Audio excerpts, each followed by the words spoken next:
Hello, as we begin this week, what I wanted to do was just to briefly talk about one important component that we need this week, which is the love of God. God's love is not the same as human love. There is a relationship, but it is not the same.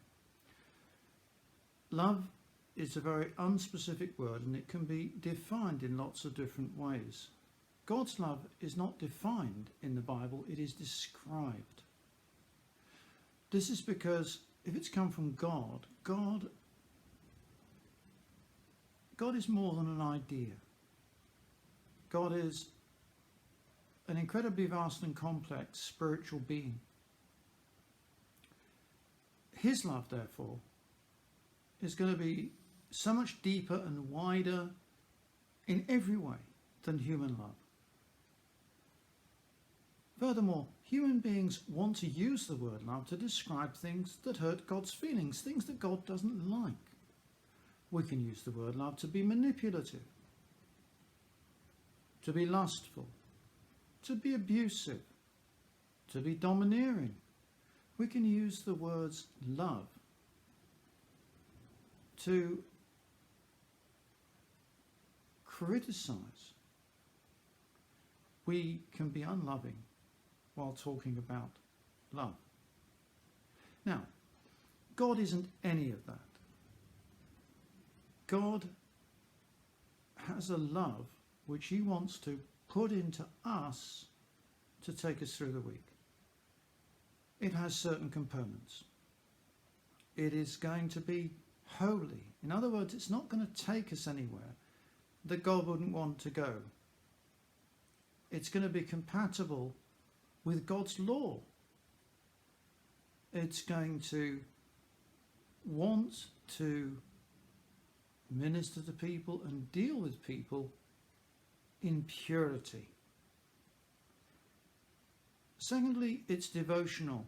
It's a love which is going to increase our love for God and our desire to read and enjoy the Bible and to pray. Thirdly, it's going to be energizing. You know, we've got a wonderful resource in human love, but it's a finite resource. It runs out. We run dry. We need space. We get ratty. We get jaded. God's love is inexhaustible.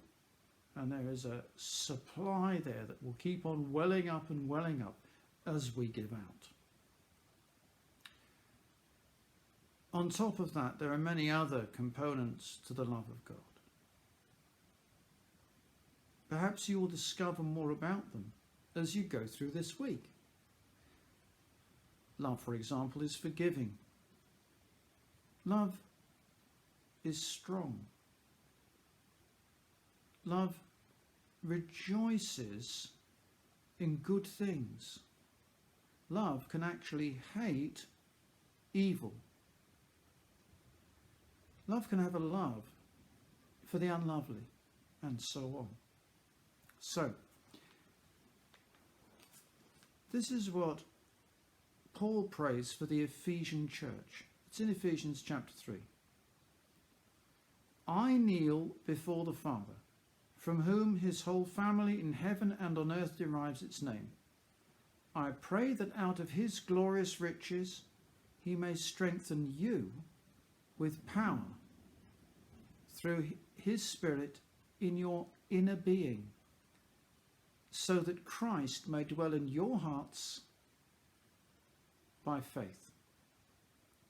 And I pray that you, being rooted and established in love, and if you've given your life to Christ, then you've rooted and established yourself in God, who is love. That's a major component and factor in God's identity.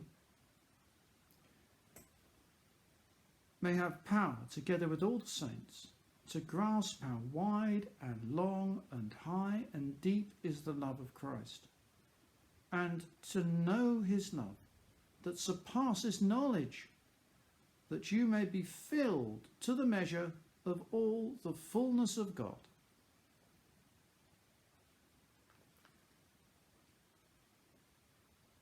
In other words, as you grow to know God and his love, you will want to open yourself to more of that, won't you? Every day, ask God to fill you with his Spirit. Ask God to fill you with his love. Ask God to fill you with his holiness. Ask God to fill you with his truth.